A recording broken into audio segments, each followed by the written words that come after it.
welcome to the Red Room. On this episode, we will show you our new game, The End of Innocence.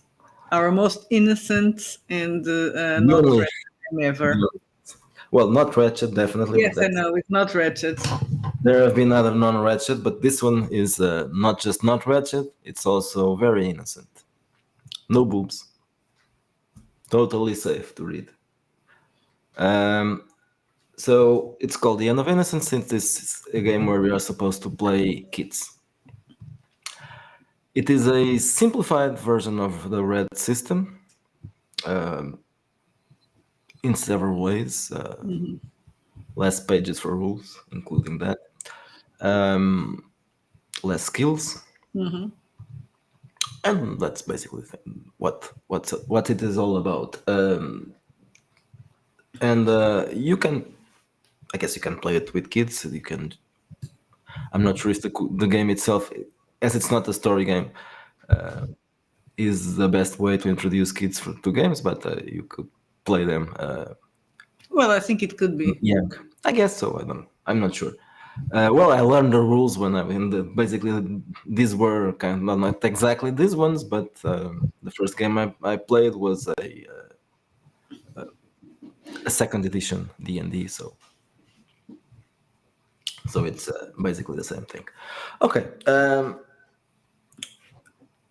it takes place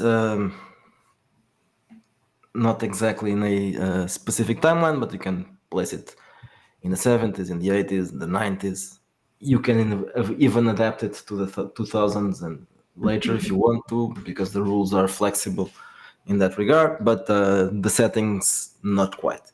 Our We idea is to play with the nostalgia of Yeah. childhood. So you would play at on the decade or the time where you were a child. Although me and Miguel were not children exactly at the same time.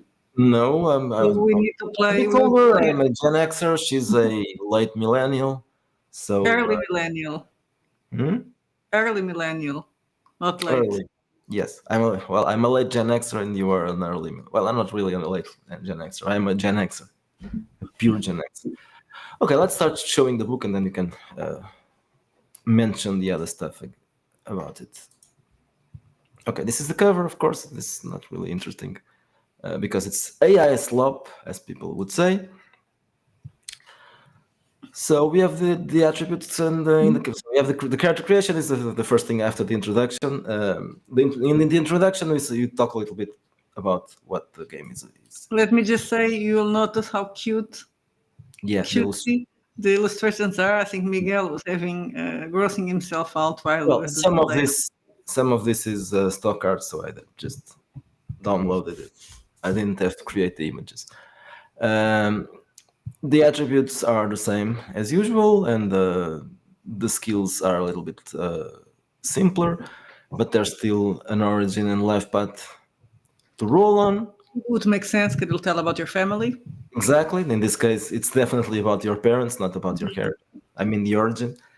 But in this case, will be important. The orange will be Yeah, yeah, important. it's important Who because your parents are will be important on. it's relevant to know if the parents have money or influence or all that, and all that. The archetypes obviously are adapted to this kind of game. So you have the adventurer, the alien, contactee, which would be for a different kind of game, not actually a famous five thing, but something different. Animal lover, arcade wizard, athlete, boy girl scout, bookworm, class clown. Well, you get the drift.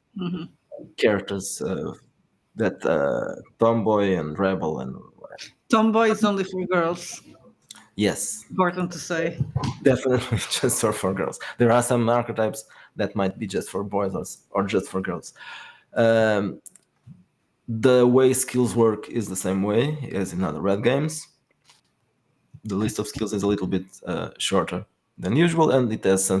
For example, there are skills that aren't here, and there are skills that, for example, target practice replaces firearms, because in this case we assume that the characters at most will be firing BB guns.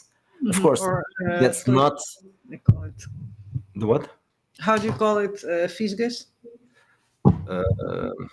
how Well, do I you can't say it? remember now, but Yeah, yes, slinks, right? Something like links. that. Yeah, it's links. Um, Fist fights replaces unarmed combat. Well, it's the same thing, but adapted for kids. There's bike riding instead of driving. First aid replaces entirely medicine. You are not supposed to have a medicine degree, and you don't have knowledge is a little bit different. Is not really academic knowledge because they are kids. Well, basically that's the thing. The skills were adapted. Some of them are basically the same thing but adapted for kids. Others replace other stuff. And there's only 3 levels as well because the kids cannot go beyond the 3 levels. If they are teenagers, you can. It depends. So if you are playing something with 16-year-old kids or something like that, you could also adapt this and keep the same attributes and the same, not the attributes, the same archetypes for older kids if you want to do it, even 18-year-old kids, I guess. But in that case, you could just use the normal range. But if you are playing, I'd say 9-year-old, 10-year-old kids until the Until 14, I 13-year-old would say. kids, Yeah. yeah. So if you go out of that range, if you are playing teenagers in high school, you could go all the way to the level 5 if you want to. But if you are playing kids, younger kids, just from 1 to 3. There are also some limits to attributes. The perks are also different, of course, Yeah, the because tools are very different. There are some things that are not here, and there are things that are here and wouldn't be in other. For example, bike trick master. It's something that wouldn't be in a list. Imaginary friend. Uh, the drawbacks, the same thing. You have things bad about weather. yeah, bad weather is something that you could be a bad weather even if you were older, but it wouldn't be here anyway. The way the acquisition rules works is mostly the same, but it's adapted because the kids will probably not going to have money of their own unless they have inherited something. So it's basically what you can ask from your parents or the allowance. So the limits are different, but and you cannot buy everything. Uh, the list of equipment is divided between the things that you can have and the things that you probably can't, like a hunting rifle. You can probably get it from your home, but it would be probably difficult to get semi-automatic pistols unless you can steal them from your parents as well, because we can assume that you can do it, but it's not something that you can buy. So they are in different places. Okay. Experience also works in a slightly different way. You can have some progression just because the kid is growing. So if you're playing something that takes place in a not necessarily in real time, but in game time, if months go by, you can get some more experience points for other stuff for growing up. Other than that, it's the same thing. Combat is very simplified, and it assumes that characters will probably not going to be involved in a lot of real dangerous combat. Maybe a fist fight with another kid. If you're going to have a fist fight with an adult, you're probably going to lose. And also avoiding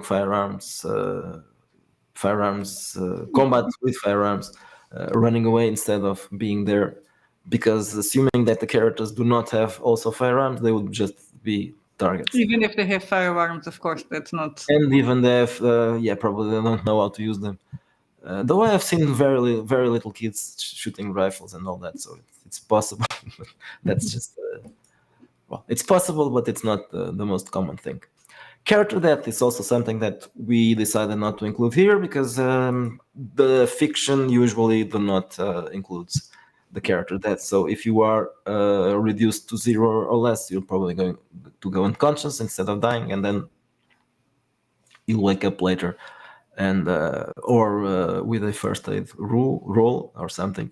Other than that, we are expecting characters not to die and and probably not to be involved in very serious confrontations, because if they are, they risk going unconscious, which is basically the same thing.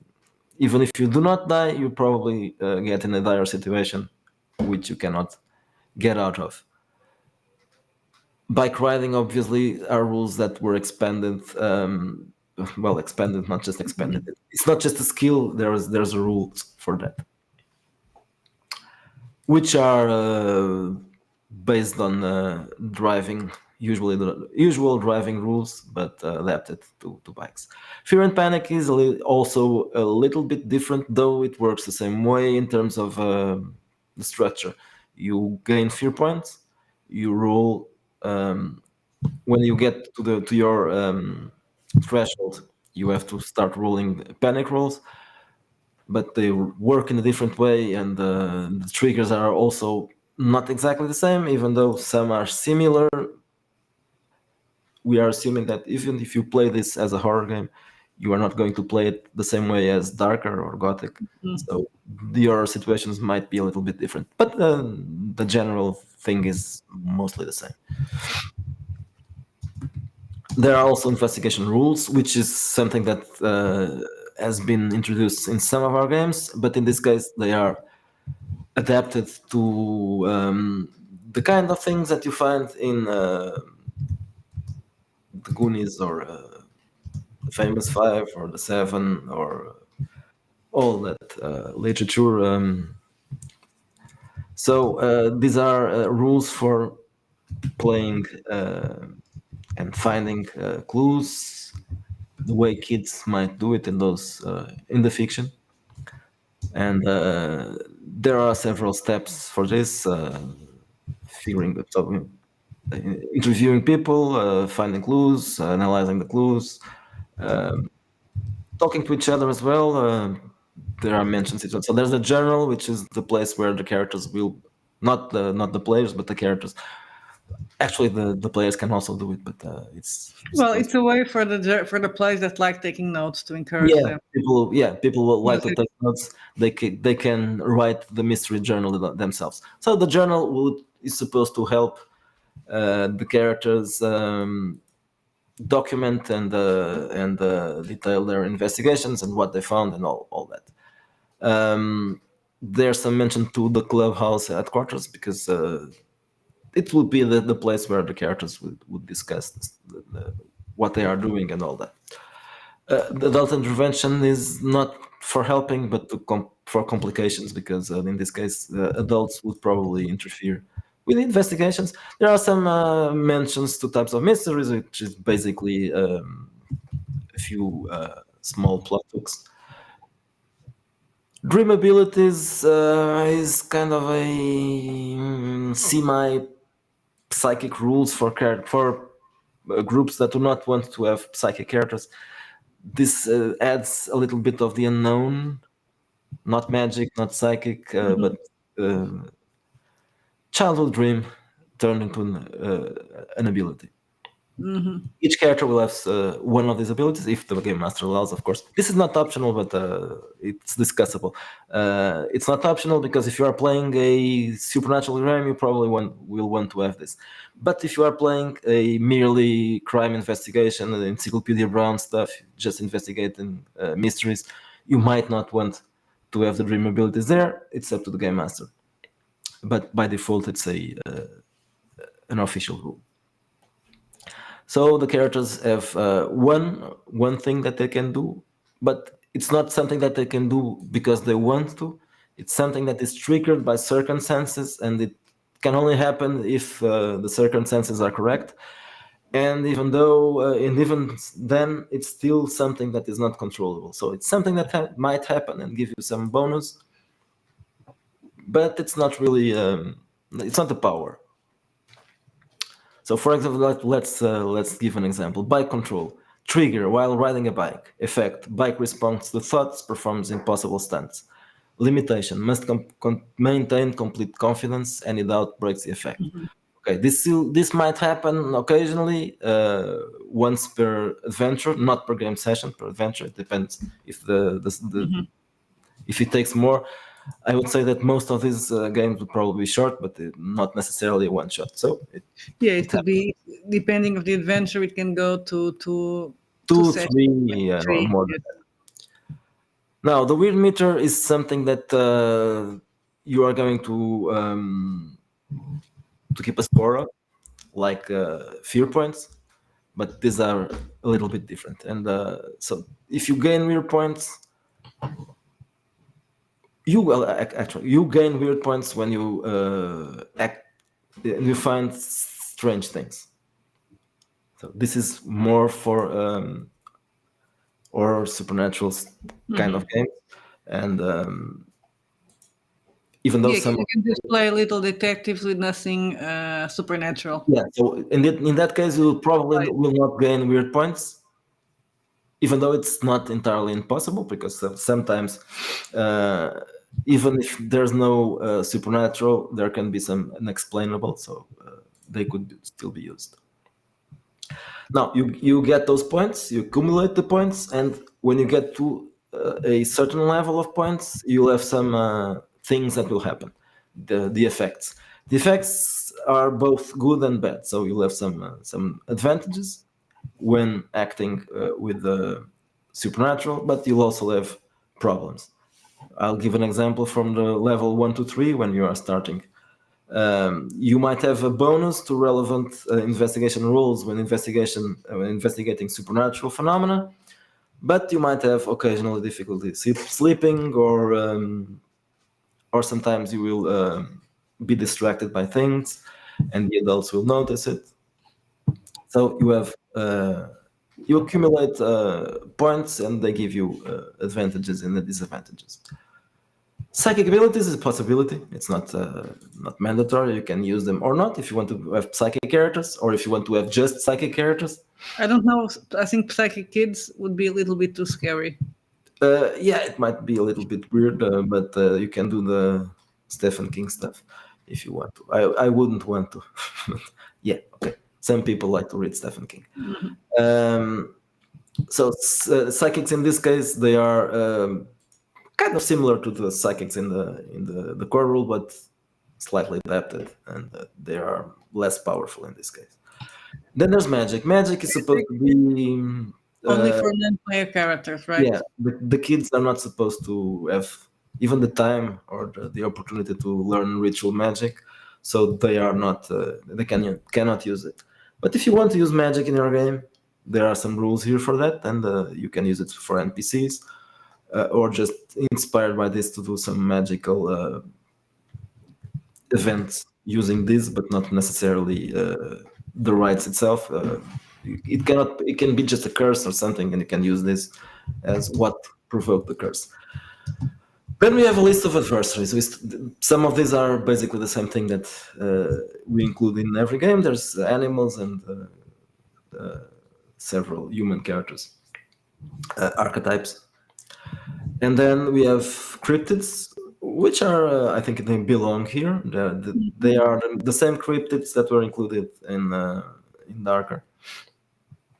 Or maybe not exactly the same, but some of them are. Supernatural creatures, some of them are the same, some of them are not. This one has less supernatural creatures because there are some supernatural creatures that are specific setting. So these are not really, well, they are not necessarily supernatural. They might be supernatural or paranormal. It's undefined. It depends on your taste. They are adapted for the kind of stuff that appears in horror stories that have kids in it. So they are the names of the characters and their descriptions are a little bit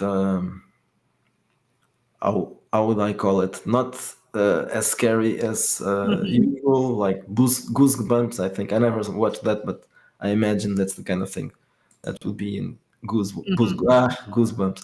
So you have the storm drain dweller and the after hours wanderer and the lost child, which can be a little bit scary, but yeah. The teacher's shadow and the deep end dweller and blah blah blah. Okay, so these are scary threats, but adapted. Then we go to the fun part. No, I'm The joking. fun part, well, We at have least for two settings. Yes. at least for people who like settings. Yes, exactly. So this book includes I two mean, the settings. most evocative part. Exactly. So this book includes two settings: the summer setting and the autumn setting. What does that mean? Okay, so the summer setting is for last summer of childhood style games. You are playing your character still possibly in the summertime or probably in the summertime, Summer holidays. the summer holidays, where you have all the time in the world to do whatever you want to, investigate mysteries, ride your bike, have fun, and all that. Uh, this is inspired by a TV show that you probably haven't seen because it's Spanish, unless you are Spanish or Portuguese. It's called Verano Azul. You probably can find it somewhere. I don't know if it has. It was on Tubi, I think. I would recommend it if it has subtitles. It's a fun show from the 70s, and so and it would be a really good inspiration for this, even though it takes place in Spain. Mm. But the kind of town can be adapted to the United States. That's what it did. That's why it's probably near the southern border. It's called San Cristobal Bay. It has some Spanish elements, which in this case are probably Mexican elements. Uh, Still, it's basically the same thing. So San Cristobal Bay is a place where there's a tourist part of the town, and there's a fisherman part of town. It's an old town. Recently, it started to be searched for by tourists. And in this setting, you will find descriptions of places, of people, this kind of information here, what you can find in places, what the kids know about the places, which can be used for the characters when they are trying to search for stuff. And this, all of the locations have these little pieces of information that I can call them straight plot hooks, but they can be used something like that. You can use them as very small plot hooks. Okay, not going to go into this. It's Mm. just it's a place, it's a town, and You can there's use it to play lots first of pirate. information. You have hunting treasures. You have pirate ships that sank. Yeah, and stuff that can be related to tourism, Well, and some old ancient mysteries in the standing stones. I guess you can also investigate those evil developers that want to destroy the Yeah, base. yes, exactly. That's the Captain minute. Planet. You do some social stuff in this, like yeah, the '90s stuff, where you could also try to Yes, save the save the world. dolphins, clean the Not really beach. save the world, but save a little bit of your world. And then you have some introduction scenarios, small scenarios that you can use in this town. I think they are meant for being one shots. And also plot hooks, and a generator with a bunch of tables, and then a few characters. These are just examples of characters you can find in town. Now, Oakbrook is the other setting, and this is my favorite. Even though I like Verano Azul and the other kind of stories, this is my favorite. This is inspired by a series of novels that aren't really connected, but they have the same atmosphere, and they take place in the same town, Greenville, Illinois. So this is inspired by Ray Bradbury's, and you have Something Wicked This Way Comes, and Dandelion wine, and I don't and know one, what and then the when last one. there's see the autumns, I can't remember that one. I never read that one actually, and several short stories I think, and I've read those ones as well. There are a few. There's an anthology, I think. So this is about a different kind of. Even though Bradbury's work takes place in a very different time, in this case we adapted it to the 70s or 80s. It's not the 30s as in Bradbury's childhood. It's adapted to a Gen X or millennial childhood. But the place is similar. We could say that this is a similar town, but years later, a similar town to the one in Something Wicked This Way Comes, but years later. Obviously, there's also a carnival with a spooky guy. That's our again our rip-offs of stuff, but they are rip-offs that we recognize they are. So we call it homage because we are very straight about what. So Oak Brook, it's the autumn city, so the kids will no longer be on holidays. Yeah, they are starting school. So they have less time, and I imagine some adventures will need to take place near dusk, right? Because of that. Yeah, the after school and before the parents call them to. So in this case, you can just assume that the mystery is not going to. Or actually, you can just have less mysteries along the year, and you can play them in a shorter span of time. So during those breaks you have, or whatever, or the weekend maybe, and so we will have less less frequent mysteries. In the other setting, you can have a mystery per week or even every 3 days. In this case, you'll have to expand it for a different kind of different style. So in this case, the kids can be older, but not necessarily. So you can use the transition from childhood to the teenager years, or not necessarily. You can have them as kids that are in school still. So Sometimes this setting points a little bit more for the supernatural than the yeah, the it's town school. itself. I would Yes, say yes. it's a stranger town. There are already weird things happening there. Weird characters. The two twins that own the cinema, the librarian. There's a blue cat, which is an important thing. If you play or if you know about Welcome to St. Cloud, this is a reference to that as well, and a reference to a Portuguese book, but you probably don't know that. So this is also an element of supernatural, as it was in St. Cloud, the blue cat. And the town itself is a little bit gloomier because it's the autumn town, and the stories are a little bit more supernatural, as you said, and stranger, definitely stranger. They have that strange feeling about it. There are some times here I know that I was referencing Saint Cloud without actually referencing because I think this is. I was thinking that they are both. So because San Cristobal Bay is Lynch Bay, and yeah, Oak Brook yeah, is yeah, so that's true. Yeah, so basically this is Saint Cloud but for kids.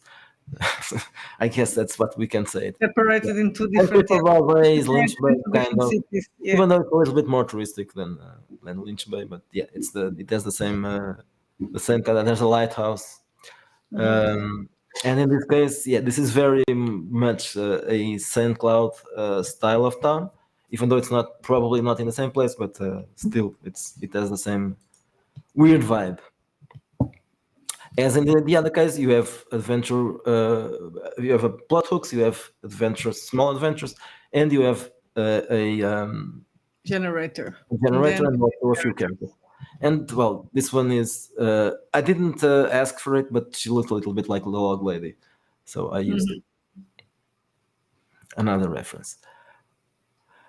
And then you have a couple of maps for the two places and a character sheet, which is not good because I don't like doing character sheets, but you already know that probably. And I think, well, if you want to know more details about this, you can follow Talking About Games because he always he always does very detailed videos about books, much more than we do. well, we talked about it in some other videos about the idea Yeah, of the. That's yeah. why I didn't repeat it. We didn't repeat it a lot on this one. I try to avoid giving you When going over he's, it again. when he's doing a series, I just have to point out, I'll watch the series at Talking About Games is probably better and it's someone else talking about things which probably has a different approach, is seeing it for the first time. So it's a fresher look at things. We probably don't say some of the stuff that they should because we already know them. Someone else is probably more accurate. So this is it. There's no paper version yet, but there will be soon. And the PDF is We there will for, announce it once it's in Lulu. as usual. We'll tell you about that. And stay tuned because there are some new releases. Twilight of Empires is with the editor. I have some of the art already, not much, but there will be a few comic book pages. Jay Tanaka is doing the cover. The rest of it will be not AI but public domain because this is an historical game, and that's one of the things I'm going to do next. And I But need to do the adventures for the book. yes, of course, That's also, my homework for next week. and I'm going to also redo New Flash. Now, just New Flash, not Ratchet. And important is that I finally finished my Halloween adventure, and it's we Yeah, but it will be for can next year, see Halloween in Christmas. Yes. next Halloween, maybe, No, it can be not for next Halloween. It can be for or Christmas. this year. Okay, it will be a Yes. Christmas It's season. always Halloween. Yes. Okay, so that's enough for today. Bye bye, Bye. and have a nice week.